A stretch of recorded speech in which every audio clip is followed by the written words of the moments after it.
दोस्तों, एक नगर में एक महान बौद्ध भिक्षु रहा करते थे।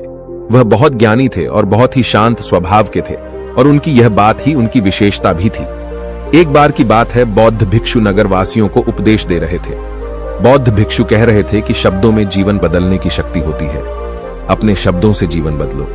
हम जो भी शब्द अपने लिए या दूसरों के लिए कहते हैं या जो भी बातें करते हैं, उस पे हमें ध्यान देना चाहिए। इतना कहकर बौद्ध भिक्षु ने अपना उपदेश समाप्त किया और वहां से चले गए। एक दिन वह बौद्ध भिक्षु एक मार्ग से होकर गुजर रहे थे। उसी मार्ग से एक युवक होकर गुजर रहा था। उस युवक ने जब उन बौद्ध भिक्षु को देखा तो वह जोर जोर से हंसने लगा और कहने लगा, अरे साधु महाराज, आप तो ढोंगी है। आपके उपदेशों में यह कहने से कि शब्दों में बड़ी ताकत है, आपकी बात सत्य नहीं हो जाएगी। ये सब सिर्फ बातें हैं। भला ऐसे कैसे हो सकता है कि शब्दों से हमारा जीवन बदल सकता है। उस युवक की सारी बातें उन भिक्षुओं ने ध्यानपूर्वक सुनी और उसके बाद वह मुस्कुराते हुए उस युवक से कहते हैं, बेटा, नाद से ही तो यह दुनिया प्रकट हुई है और अच्छे शब्दों के पीछे भी नाद ही होता है जो पूरा जीवन बदल देता है।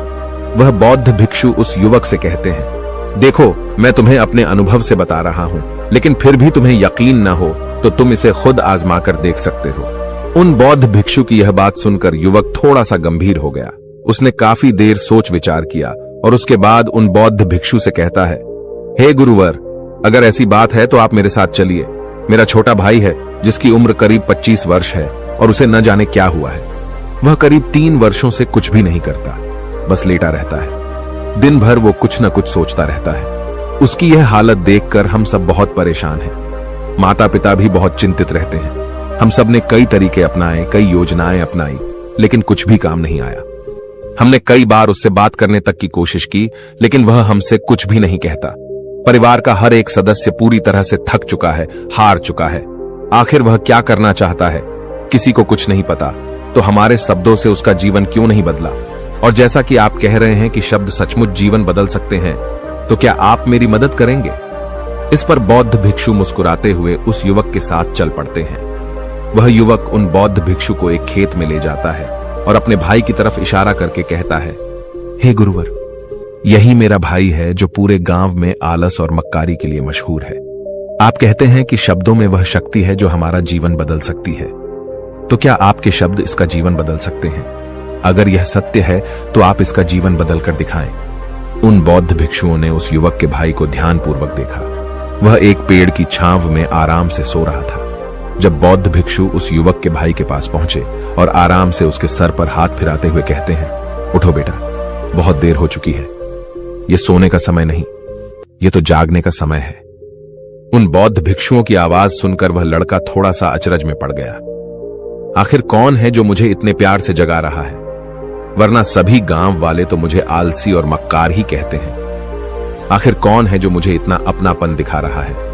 उसने आंखें खोली और आंखें मलते हुए उसने पूछा, हे गुरुवर, आप कौन हैं और यहां क्यों आए हैं? इस पर बौद्ध भिक्षु उस युवक से कहते हैं, बेटा, यह प्रश्न तो मैं तुमसे करना चाहता हूं। तुम कौन हो, यही तो तुम्हें जानने की आवश्यकता है। उन बौद्ध भिक्षुओं की बात सुनकर वह लड़का जोर से हंस पड़ता है और कहता है, हे गुरुवर, यदि आपको मेरे बारे में जानना है तो जाइए और गांव के किसी भी सदस्य से पूछ लीजिए। आपको पता चल जाएगा कि मैं कौन हूं। आपसे हर कोई यही कहेगा कि वह तो आलसी है, मक्कार है, तरह तरह के ताने सुनाएंगे, तरह तरह की बातें कहेंगे।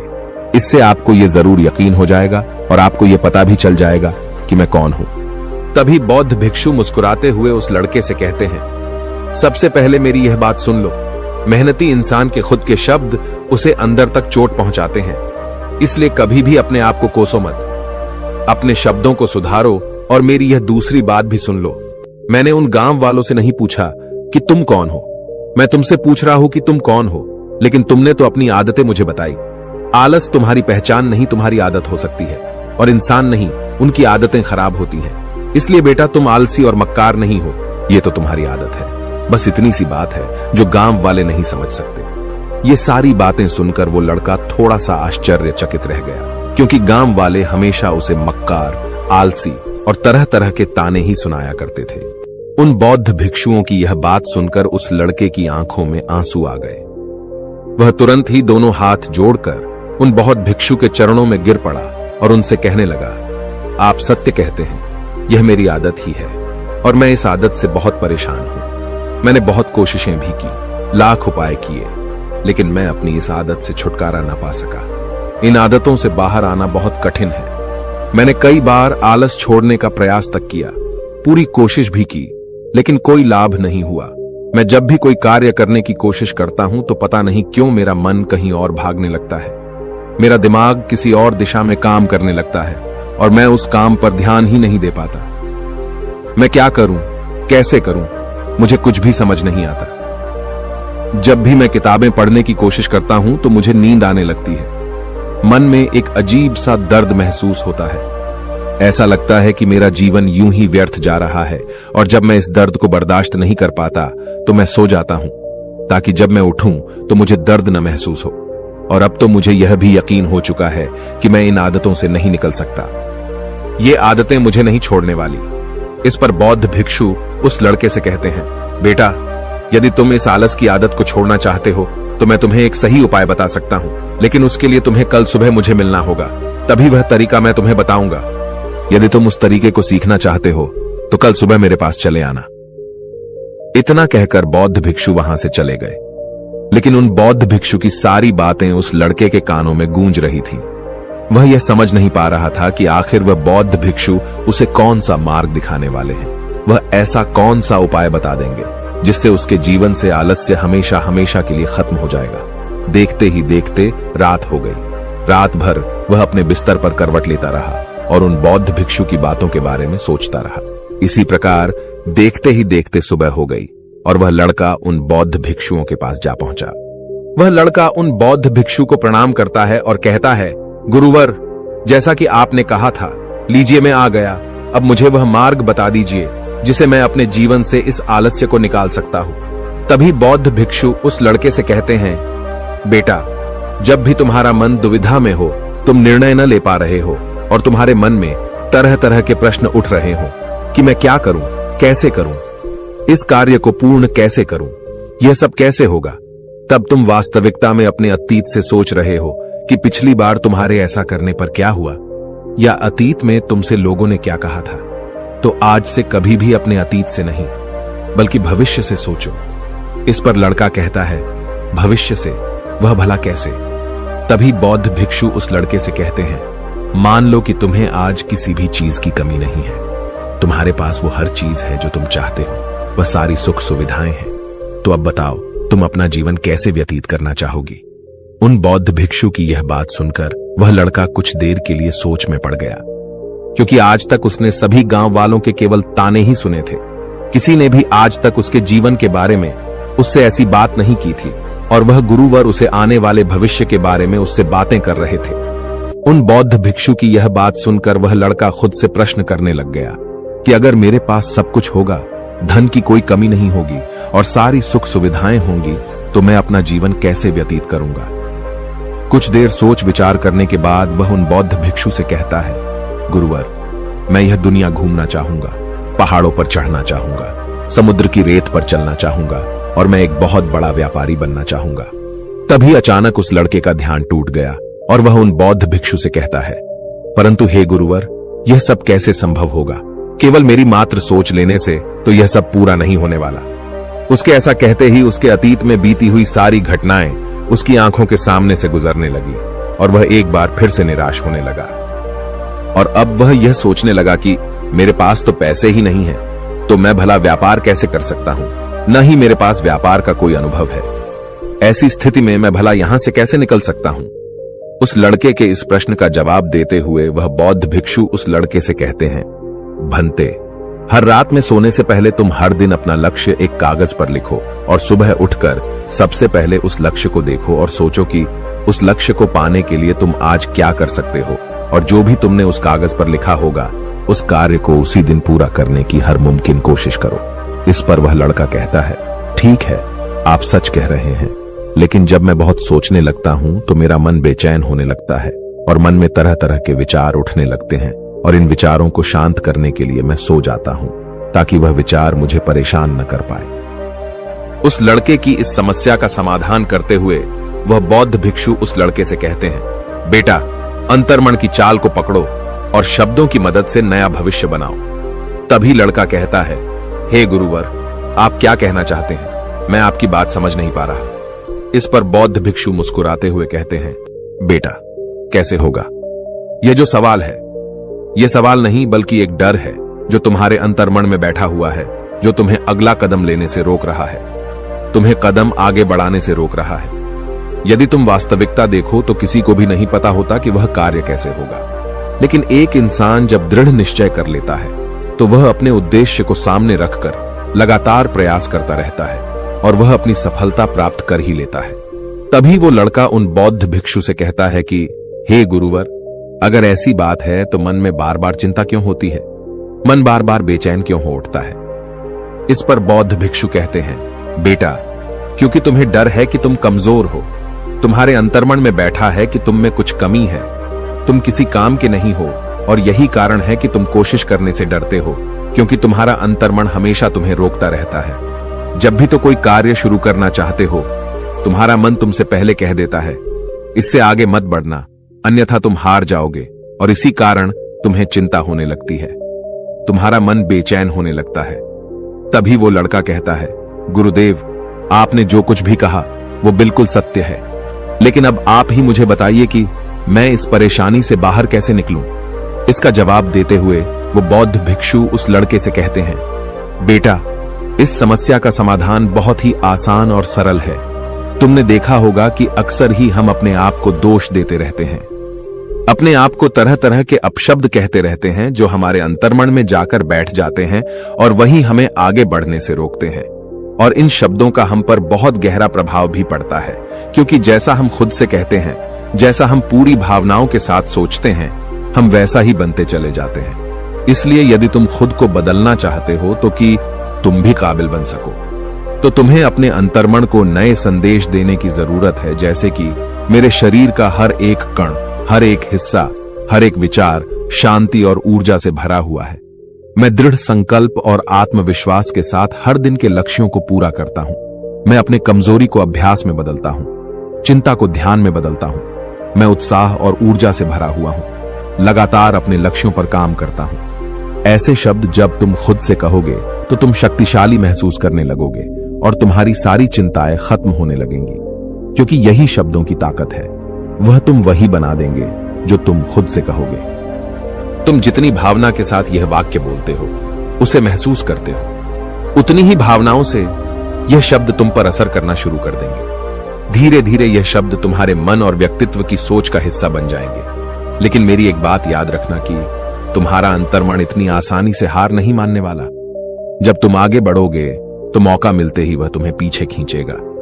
तुम्हारे अतीत के बीते हुए सारे कड़वे अनुभव तुम्हें याद दिलाएगा, ताकि तुम डर जाओ और एक बार फिर से अपने लक्ष्य का पीछा करना छोड़ दो। लेकिन तुम्हें इसकी चिंता नहीं करनी है। उन सकारात्मक शब्दों के कारण तुम्हारा मन सकारात्मक विचारों को स्वीकार करने लगेगा। आगे वह बौद्ध भिक्षु उस लड़के को चेतावनी देते हुए कहते हैं, मेरी एक बात और याद रखना कि तुम्हारा ध्यान आलस्य पर नहीं होना चाहिए, अर्थात तुम्हें कभी आलस नहीं मिटाना, बल्कि तुम्हें एक नए भविष्य का निर्माण करना है, एक नए व्यक्तित्व का निर्माण करना है। तुम्हारा पूरा ध्यान केवल इस पर ही होना चाहिए। उन बौद्ध भिक्षुओं की बात सुनकर लड़का कहता है, ठीक है गुरुवर, आप जैसा कहते हैं मैं वैसा ही करूंगा। तभी वह बौद्ध भिक्षु उस लड़के से कहते हैं, बेटा, अभी तो मैं इस गांव से जा रहा हूं, लेकिन कुछ सालों के बाद मैं वापस आऊंगा। इतना कहकर बौद्ध भिक्षु वहां से चले गए और वह लड़का अपने घर लौट गया। लेकिन अब उस लड़के के मन में तरह तरह के विचार चल रहे थे। वह लड़का यह सोच रहा था कि अगर मैं अपनी मनपसंद जिंदगी जीने लगूंगा, अगर मैं दुनिया घूमने लगा, नए लोगों से मिलने लगा और अपनी पसंद का काम करने लगा, तो मेरी जिंदगी कैसी होगी। उस बात को ध्यान करके उसने एक कागज पर अपना लक्ष्य लिखा और लिखकर सो गया। अगली सुबह जब उसकी आंखें खुली तो उसने उस पेपर पर लिखा हुआ लक्ष्य एक बार दोहराया। उसके बाद वह कुछ देर के लिए शांत हो गया। तभी उसे उन बौद्ध भिक्षु की बात याद आई कि तुम अपने लक्ष्य के लिए आज क्या कर सकते हो। उसने खुद से सवाल किया कि मैं आज अपने इस लक्ष्य को प्राप्त करने के लिए क्या कर सकता हूं। तभी उसे एक बार फिर से उस पेपर की तरफ ध्यान दिया। उस पेपर पर लिखा था कि मैं बाजार जाता हूँ और लोग व्यापार करने की कौन सी चीजें, कौन से सामान लेकर आते हैं। मैं उन चीजों को देखता, उन चीजों को पता करता। वो पढ़ने के बाद तुरंत ही बाजार चला गया। वह अलग अलग दुकानों पर बैठा उन्हें देखा, लेकिन उसे कुछ समझ नहीं आ रहा था, क्योंकि लोग अलग अलग व्यापार कर रहे थे, अलग अलग तरह की चीजें और सामान ले रहे थे, और किसी ने उसकी कोई मदद नहीं की। वह बहुत उदास हो गया और निराश होकर वापस घर लौट आया। तभी उस लड़के को उन बौद्ध भिक्षु की एक और बात याद आई। शब्दों में बहुत ताकत है और शब्द हमारा जीवन बदल सकते हैं। उसे वह सकारात्मक विचार याद आए। वह उन्हें सुबह शाम दोहराने लगा और अब से वह हर दिन ऐसा ही करता। देखते ही देखते 1 महीना बीत चुका था, लेकिन अब तक उसके जीवन में कोई बदलाव नहीं आया था। अब वह लड़का यह सोचकर निराश होने लगा था कि उसके जीवन में तो कुछ भी परिवर्तन नहीं हो रहा। लेकिन 1 महीने के बाद उसे महसूस हो रहा था कि वह पहले से अच्छा महसूस कर रहा है। उसका दिमाग अब अच्छी तरह से सोच पा रहा है। वह पहले से ज्यादा चलने फिरने लगा है। धीरे धीरे उसे समझ में आने लगा कि जो लोग आगे बढ़ते हैं, महान काम करते हैं, उनकी सोच में कितना अंतर होता है। वे लोग हमेशा शक्तिशाली विचार सोचते हैं। दूसरों की छोटी सोच और डर से वह कभी प्रभावित नहीं होते। जब भी उनके सामने कोई मुश्किल आन पड़ती है तो वह घबराते नहीं, बल्कि उस समस्या का समाधान निकालते हैं। इस समस्या के समाधान पर ध्यान केंद्रित करते हैं और न ही वह कभी किसी का इंतजार करते हैं।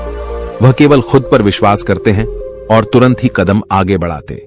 जब उस लड़के को ये सारी बातें समझ में आने लगीं, तो उसने भी धीरे धीरे अपने कदम आगे बढ़ाने शुरू किए। उसने बिल्कुल वैसा ही व्यवहार करना शुरू किया।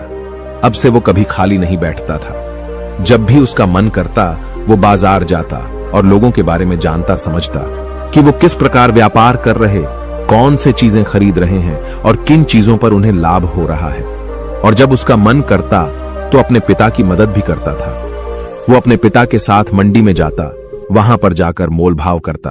ते हमेशा कुछ न कुछ सीखने में ही जुटा रहता है। तभी एक दिन गांव में एक मसाले का व्यापारी आया। उसे कुछ पढ़े लिखे नौजवानों की जरूरत थी, जो माल की गिनती कर सके और हिसाब रखने का काम कर सके। वह लड़का अपने लक्ष्य को जानता था कि उसे क्या पाना है। उसे समझ में आ गया था कि इस काम से उसे बहुत कुछ सीखने को मिलेगा। बेहिचक उस सेठ के पास पहुंच गया। वह जानता था कि उसे उस काम के बहुत कम पैसे मिलेंगे, लेकिन फिर भी वह उस काम को करने के लिए तैयार था। अब उस लड़के की सोच पूरी तरह से बदल चुकी थी। अब वह बाकी लोगों की तरह नहीं सोचता था। बहुत ईमानदार और समझदारी से काम करता था। देखते ही देखते करीब 3 महीने बीत गए और अब व्यापारी यह समझ चुका था कि नौजवान बहुत ही समझदार है और वह उसे व्यापार में बहुत मदद करता है। इसलिए उस मसाले के व्यापारी ने उस लड़के को अपना सहायक बना लिया। उस व्यापारी ने देखा कि इस लड़के की दिनचर्या सबसे अलग है। यह हर दिन पढ़ता है, लिखता है, सुबह उठकर ध्यान करता है, नई चीजें सीखता है। परेशानी आई तो भी विचलित नहीं होता। ये सबसे सम्मान से बात करता है, सबका आदर करता है। देखते ही देखते 1 साल बीत चुके थे और अब तो व्यापारी उस नौजवान से बहुत खुश था। उसने धीरे धीरे उस नौजवान को व्यापार के सारे गुण सिखा दिए और देखते ही देखते वह लड़का अब एक छोटा सा व्यापारी बन चुका था। और जब उस लड़के के अंदर व्यापार की समझ आ गई तो उसने जड़ी बूटियों का व्यापार शुरू कर दिया और देखते ही देखते केवल कुछ ही वर्षों में उस नगर का सबसे बड़ा व्यापारी बन गया। लोग उसे सबसे बड़े व्यापारी के नाम से जानने लगे।